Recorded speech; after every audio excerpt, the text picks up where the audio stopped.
Assalamualaikum dan salam sejahtera. Bersua kembali dalam 2030 bersama saya Dr. Jeniri Amir. Kesan pandemik COVID-19 amat besar. Bukan setakat mengubah cara hidup manusia yang gemar bersosial, malah memberi dampak ataupun impak besar terhadap ekonomi negara, termasuk negara kita. Golongan yang paling terjejas ialah B40. Malah sebenarnya juga memukul teruk golongan M40, iaitu golongan kelas menengah di negara ini. Bank Negara mentaksirkan ekonomi global menguncup sebanyak 4.3% pada tahun lepas. Ini pastinya akan menjejaskan taraf dan kualiti hidup warga dunia. Menghakiskan golongan kelas menengah ataupun B40, M40 menjadikan sebahagian mereka jatuh miskin atau turun ke golongan B40. Jadi untuk mengupas dan menganalisis isu berkaitan dengan golongan M40 dan apa kesannya, kesan COVID-19 terhadap kelas menengah ini di Malaysia, untuk minggu ini saya tampilkan pakar ekonomi terkemuka tanah air, Profesor Kehormat Datuk Dr. Madeline Burma. Selamat datang ke 2030, Datuk. Terima kasih Dr. Jeneri kerana sudi jemput saya untuk berkongsi pandangan. Apa khabar, Tek?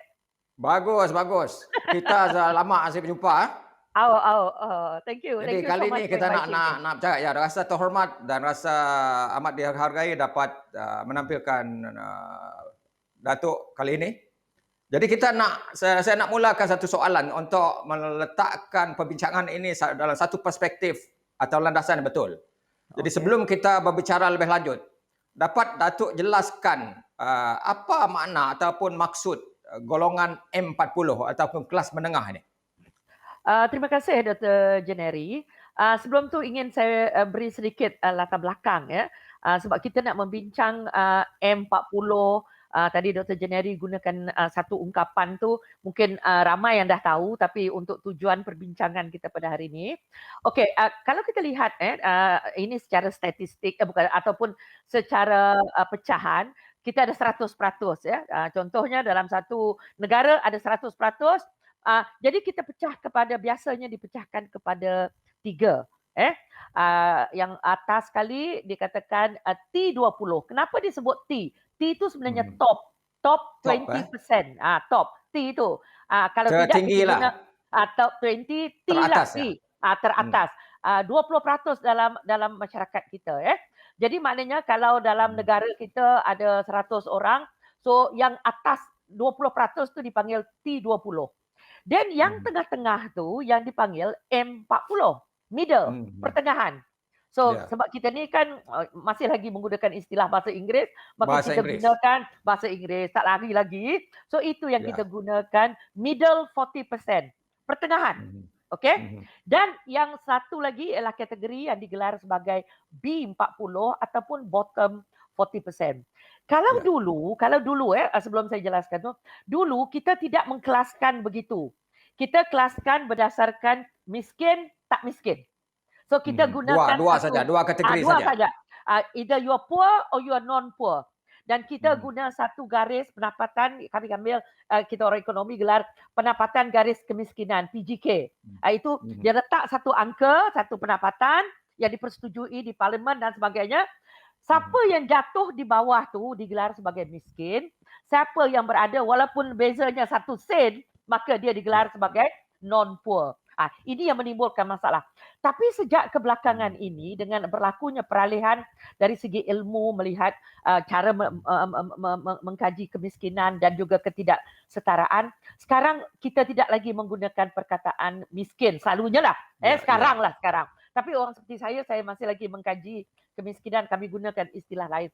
Jadi gunalah satu ungkapan baru dan ini digunakan di Malaysia. Bukan saja di Malaysia, di seluruh dunia pun cuba menggunakan tu. Jadi itu yang dikelaskan T20, M40 and B40 ataupun T20, pertengahan 40 dan now tadi saudara bertanya mereka ini kelas menengah. Sebenarnya tidak. Beza. Kelas ada menengah, beza ya. Ada beza sedikit ya, tak banyak. Sedikit beza. Bagaimana Ada bezanya? perbezaan. Okey, bezanya ialah M40 ialah dia punya ciri-ciri lebih bersifat pendapatan saja. Kita menggunakan ukuran dia ialah menggunakan pendapatan. Okey. B40 ni dia ada 4 kategori bawah B40 ni. B40 yang paling bawah ada 4 ya. So yang Okey. dekat 4. M40 ada 4 juga. T20 ada 2. Empat kategori lagi. Yes, 4 kategori lagi. Jadi yang M40, B40 tu 8 semua, 8 kategori. Agak begitulah. Tapi Ya. umumnya kita akan gunakan B40. Ya. Boleh jelaskan secara ringkas. Jelaskan secara ringkas. Ya, sebab saya nak jawab middle class tadi. Ya. Sebenarnya middle class lebih merupakan ciri-ciri sosiologikal. Okey. M40 yang kategori yang digunakan M40 lebih bersifat ekonomik menggunakan pendapatan semata-mata. Itu je. Ya. Okey. Ya. Baik. Yang boleh Datuk jelaskan mungkin dari segi pendapatan T20, M40 dan B40 itu apa dia punya aras dia? Okey, kalau kita lihat ya, saya tidak ada angka yang sebetulnya sebab ada 10 kategori. Jadi maknanya dia ada satu garis kemiskinan, dia ada secara puratanya kalau kita lihat ya, B40 ni dia punya range-nya sampai 3,000 lebih ya, daripada 3,000 lebih ke bawah. Lepas tu M40 tu M40 dia ada M1, M2, M3, M4. Maksudnya range dia tu. Okey? Macam kelas menengah M bawah, M tengah, M atas lah begitulah. Betul. Sebab tujuan dia semata-mata untuk sasaran, untuk mudah mensasarkan. Untuk tujuan sasaran. Sebab dalam ekonomi sumber adalah sangat terhad. Jadi bila sumber terhad, maka kita perlu mensasarkan kita punya segala bentuk bantuan kepada golongan yang betul-betul. Jadi kalau kita umum aja kata golongan M40, jadi dia agak sebab M40 ada yang M40 atasan, very near to T20. Baik. Okey Datuk, kita huraikan, kita perkatakan perkara ini lebih lanjut. Kita rehat untuk kita jumpa lagi selepas ini. Okey.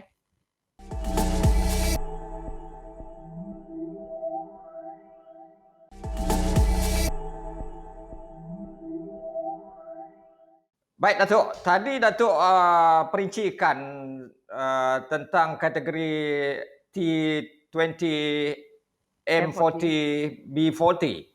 Ya, boleh kita Datuk jelaskan lebih lanjut tentang perkara ini yang kita gantung tadi dalam segmen pertama tadi. Okey, tadi ditanya kepada saya apakah pengkelasan dia ya. Kalau kita tengok B40, dia adalah pendapatan yang kurang daripada 4849 ke bawah. Ya. Okey.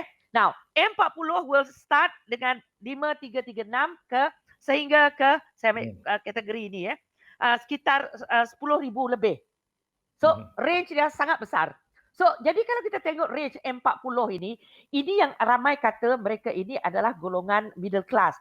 So, kalau kita sebut middle class, dalam sociological interpretation, dia ada ciri-ciri dia yang unik, yang tadi ada yang Dr. Jennery tanyakan kepada saya. Saya akan tanya itu lebih lanjut selepas ini ya. Okey. So jadi ada perbezaan dari segi penjelasan ekonomi dan juga penjelasan sosiologikal. Jadi itu yang saya katakan di Malaysia ini kita tak boleh juga kelompokkan M40 ni satu kelompok saja. Satu kelompok saja ya. Ya, tak boleh. Okey. Baik Datuk, saya nak tanya ini, kalau dulu kita dua kategori, waktu kita mula merdeka dulu tahun 60-an, 70-an, malah awal 80-an, lebih ramai yang berada di kelas bawah, peringkat kategori bawah itu. Dan kemudian kita secara perlahan-lahan dan agak berjaya melahirkan golongan M40 ini. Apa sebenarnya faktor di sebalik kejayaan kita melahirkan golongan M40 ini yang agak besar? Okey. Satu kajian yang cukup mendalam telah dilakukan oleh kumpulan UKM diketuai oleh Abdul Rahman Rembong, Profesor Emeritus. Kajian dia itu memang banyak dirujuk. Antara perkara yang boleh saya jelaskan sebagai dari latar belakang ekonomi, dua perkara besar. Satu ialah pertumbuhan ekonomi kita yang bertumbuh begitu cepat sekali. Pertumbuhan ekonomi, so that is economic growth. Dan itu nombor satu, khususnya selepas kita mencapai kemerdekaan, pertumbuhan ekonomi. Dan yang kedua ialah pertumbuhan ekonomi itu dapat diagihkan dengan baik, agak saksama pada peringkat awal. Pada peringkat awal. Tetapi sejak kebelakangan ini yang kita katakan dalam bahasa Inggeris, the problem is how to manage success.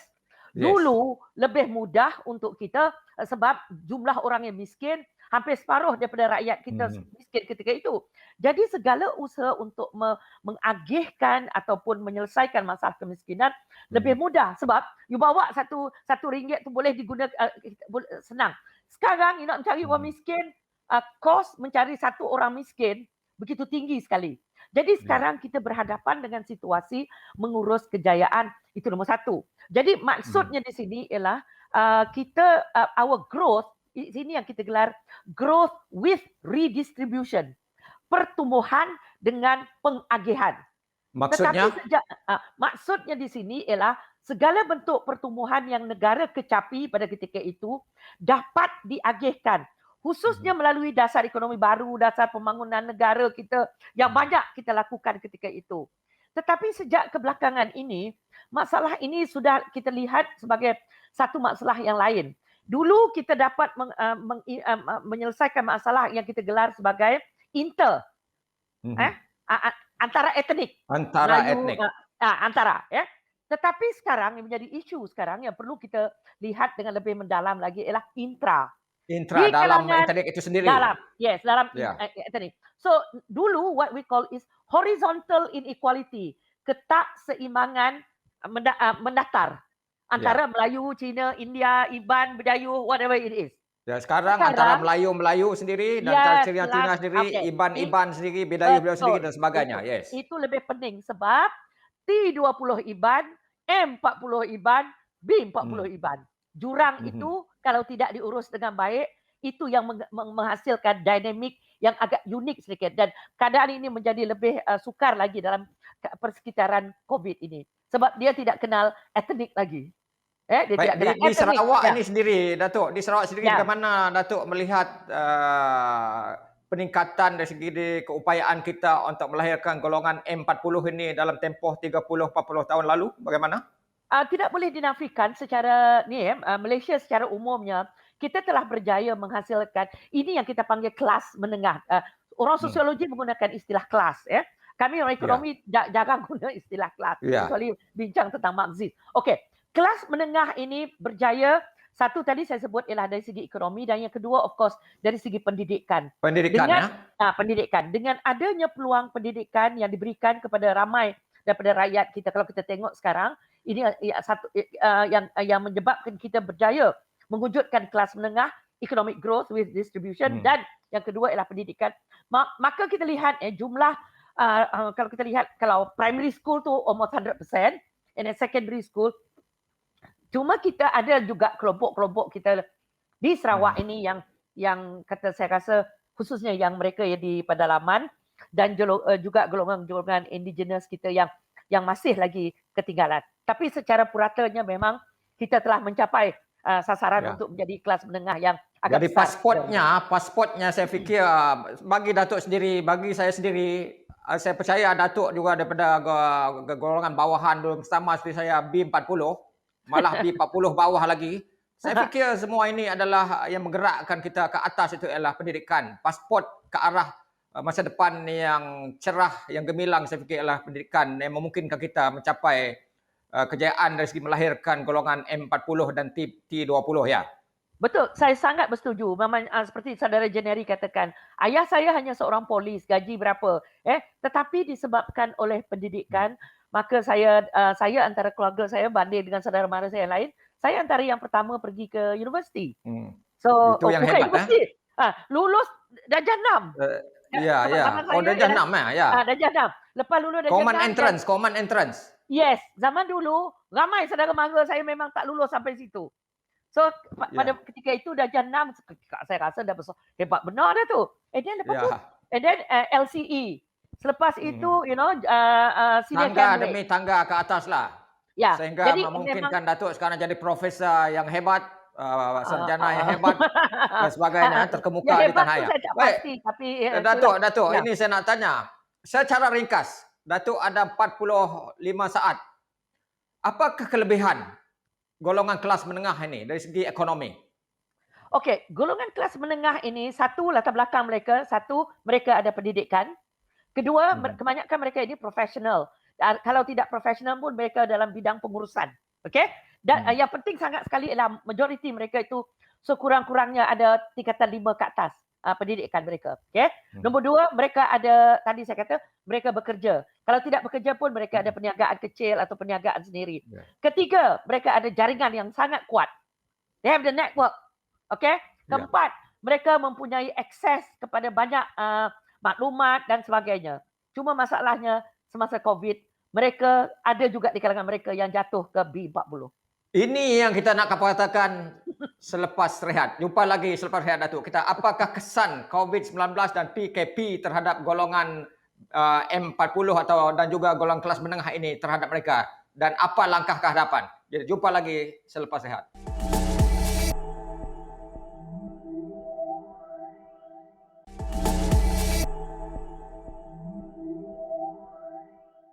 Anda sedang menonton 2030.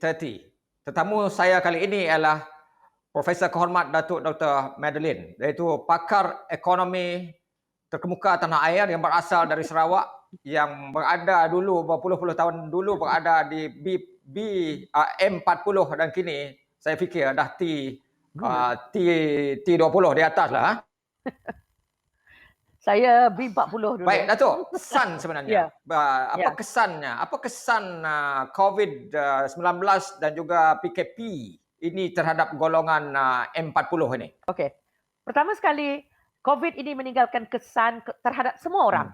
Daripada B40 paling bawah, the bottom 20 kita panggil, right up to even T20. Jangan kata orang T20 tidak terkesan.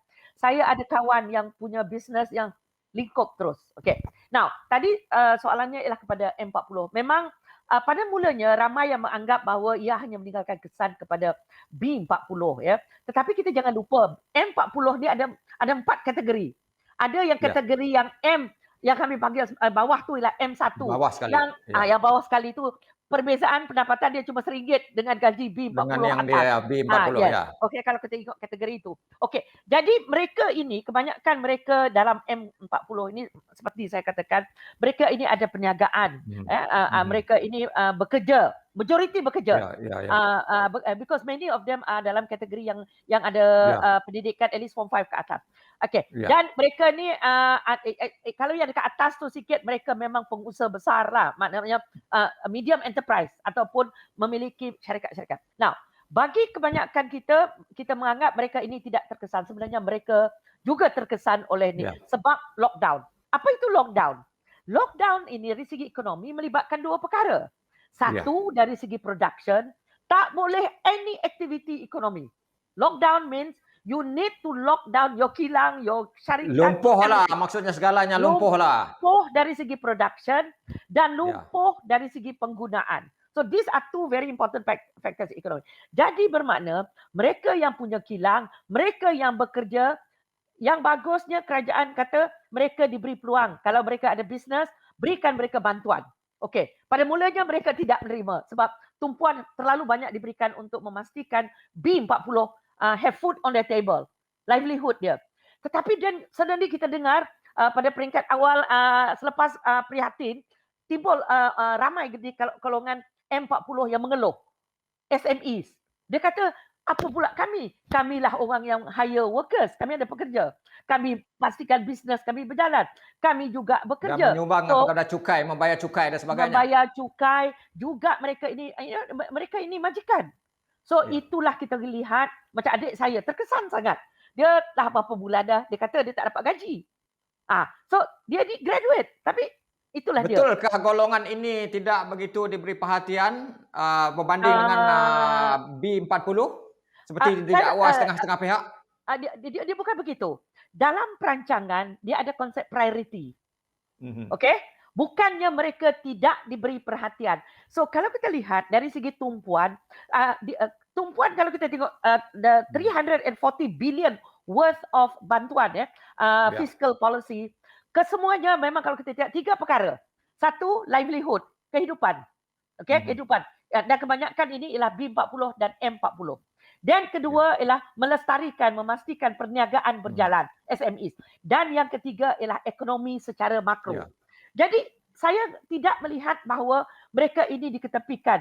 Cuma mungkin kalau kita lihat tumpuan itu macam seolah-olah diutamakan ialah B40 sebab mereka ini totally lost their source of livelihood. Ya, ya. Jadi itu yang keutamaan. Yang satu tu lebih kepada pekerjaan, rolling capital dia, jadi kerajaan memang ada kalau kita tengok moratorium, kalau kita tengok KWSP, kalau kita tengok bantuan bayar electric bill dan sebagainya, semua mendapat ni. Cuma Nikmat, mereka ya. ini tidak ada yang khas hanya kepada B40.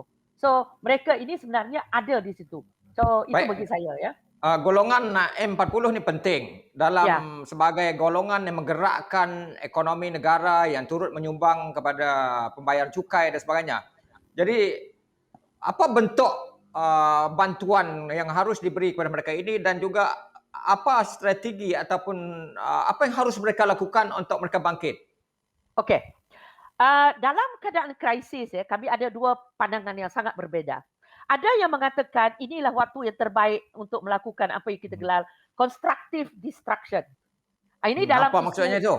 Maksudnya ialah pemusnahan secara konstruktif. Okey? Dalam teori inovasi, kadang-kala krisis akan adalah proses mengasingkan yang boleh hidup dengan yang tak boleh hidup. Okey? Jadi maknanya ada kalanya perniagaan ini memang sepatutnya you beri bantuan ke you tak beri bantuan kan memang akan lingkup.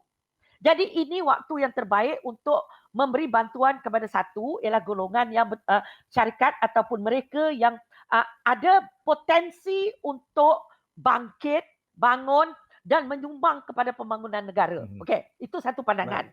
Satu pandangan lain ialah kata you beri bantuan untuk semua orang. Tapi jangan lupa kita ada fiscal restraint. Kita ada bukan semua kalau daun pun dah petik dari pokok pun habis betul. So jadi biasa ambil yang kedua tu. Maknanya untuk M40 ini bagi saya mereka ini kita tidak perlu memberi terlalu banyak bantu handout. Dia jangan beri handout. Beri mereka peluang untuk persekitaran yang kondusif untuk mereka bangkit. Baik, apa bentuk persekitaran yang kondusif itu? Apa bentuk ataupun bagaimana nak wujudkan itu? Okey, insentif. Macam ada orang kata moratorium, should we give them moratorium? Moratorium boleh diberi tetapi secara selektif. Not blanket. Mengapa harus secara selektif? Mengapa tidak secara menyeluruh? Okey, satu, it cost us kalau kita dengar Tengku Zafrul, our YB minister kata during the last lockdown moratorium for the 6 months, it cost us more than 64 billion. Billion, ya. Billion, Angka yang cukup besar ya. Tapi itu untuk 6 bulan. Okay? Dan yang amat berhormat, itu moratorium. Jadi maknanya yang sebaik-baiknya kita beri ialah bersasar. Maksudnya mereka datang, mereka yang betul-betul memerlukan mereka datang. Bincang dengan bank, bincang dengan. Jadi you tidak boleh bagi sebab tidak semua orang memerlukan moratorium. Ada yang berjaya dalam zaman COVID ini. So, beri juga dia moratorium. Jadi ini kadang-kadang saya rasa biar kita gunakan pendekatan what we call targeted moratorium yang bersasar. Dan ini baik, Datuk. Ya. Kita hentikan di situ.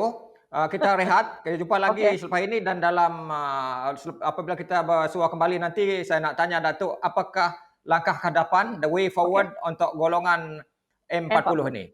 Jumpa lagi selepas ini.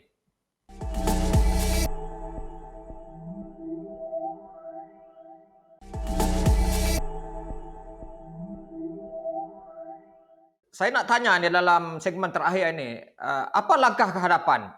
Bagaimana pemulihan ekonomi dapat dilakukan dengan pantas pasca COVID-19 ini terutama bagi golongan M40 ini? Okey. Bagi saya bukan saja M40 untuk semua rakyat. Nombor satu, our vaccination roll out kena dipercepatkan. untuk kita mencapai immunity kelompok itu. Secara umum it's about menurut WHO 80%. Maknanya bila kita dapat herd immunity, makna lockdown tidak akan dilakukan. Sebab saya orang ekonomi, saya alergi bila saya mendengar lockdown. Sebab lockdown ini menyebabkan segala bentuk aktiviti semua lumpuh. So bila kita dengan tiadanya lockdown, maka ekonomi boleh pulih dengan pantas. Sebab kerajaan pun sudah ada plan pemulihan. Okey, kita ada 6R dari segi strategi. Kita sekarang berada pada yang terakhir sekali. So bagi saya nombor 1, vaksin roll out, kita mesti mengikut SOP. Ketiga, kerajaan kena memulihkan makroekonomi secepat mungkin. Perbanyakkan lagi projek-projek mega.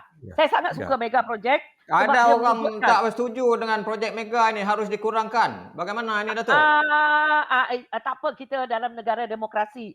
Saya lebih suka sebab apa? Sebab projek mega ini akan mewujudkan subkontraktor.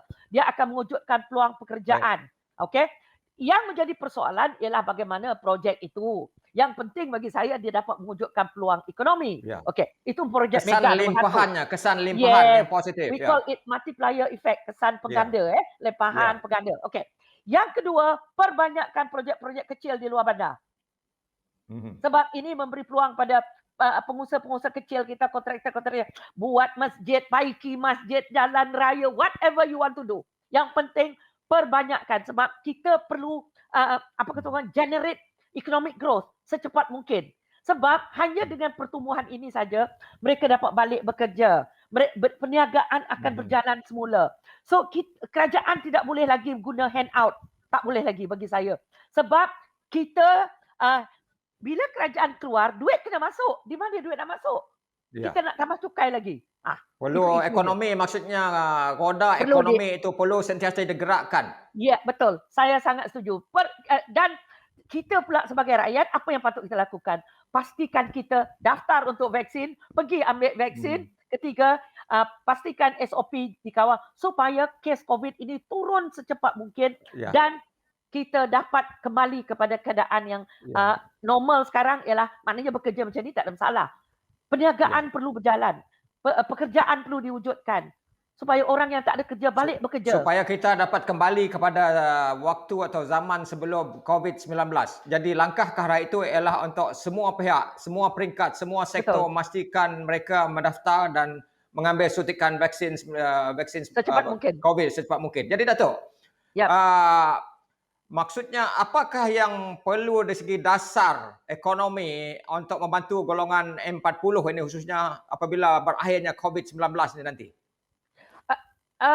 Itu yang saya katakan tadi bagi selain daripada yang Datuk sebutkan itu. Okey, bagi saya bagi M40 ini, mereka ini tidak perlu bantuan banyak. Sebab mereka dia sudah ada jaringan, they have everything. Yang penting ekonomi itu kena berkembang. Nombor 1.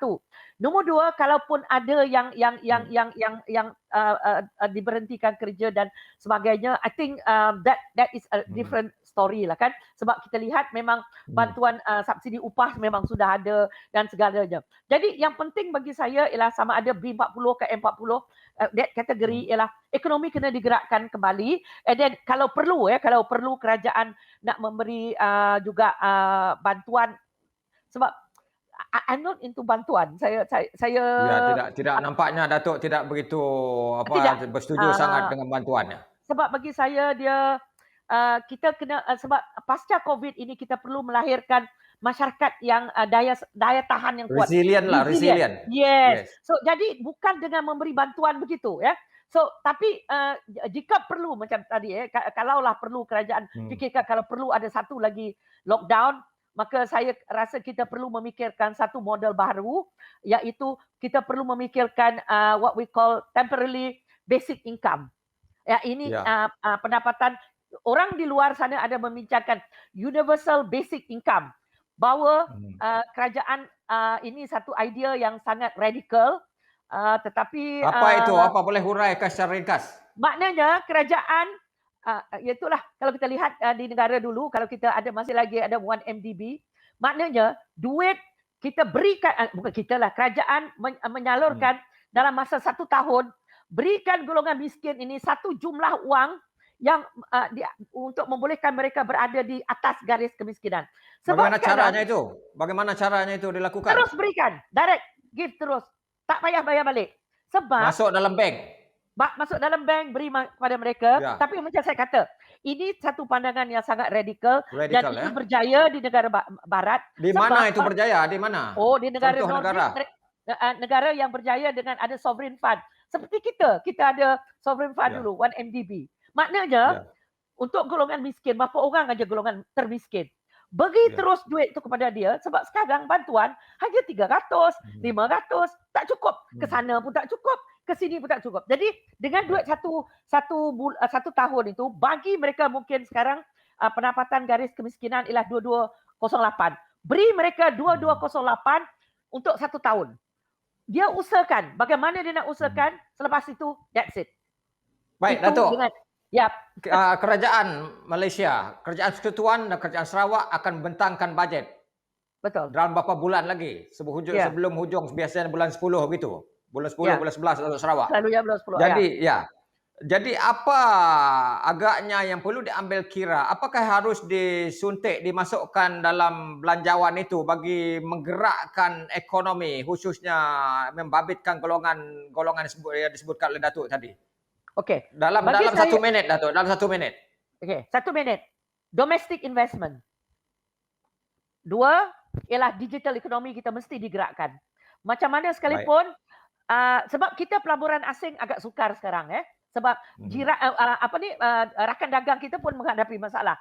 So kita perlu memfokus kepada domestic investment, segala bentuk domestik even pelancongan bagi saya. Kita kena galakkan domestic tourism, bukan terlalu sangat berharap sekarang kepada ni. Dan yang kedua, digital economy, 4IR, macam mana sekalipun Sarawak kita dah menggerak. So sekarang ada proses untuk memanfaatkan segala bentuk yang sudah dirancangkan. Itu. Baik. Secara ringkas, dalam 30 saat, Ya, apa dia? apakah harapan ataupun bagaimanakah masa depan kelas menengah golongan B, M40 selepas COVID-19? Apa harapan Datuk terhadap golongan ini? Okey, bagi saya mereka ini adalah golongan yang paling saya rasa saya boleh menaruh harapan. They are the pillars of our growth actually. Bukan saya kata B40 tak penting tapi soalannya tadi untuk M40. Sebab macam saya kata, mereka ada pendidikan, mereka ada jaringan, mereka mempunyai keupayaan. You just need to give them a push. Itu saja. Dan create the conducive environment for them. Itu je. Baik, terima kasih Datuk kerana sudi tampil dalam 2030. Sesungguhnya golongan seperti golongan lain, golongan T20, B40, golongan M40 juga mainkan peranan yang amat penting dalam menggerakkan ekonomi negara, khususnya selepas berakhirnya pandemik COVID-19 nanti. Jadi dengan itu sekian saja. Jumpa lagi minggu depan. Terima kasih. 2030.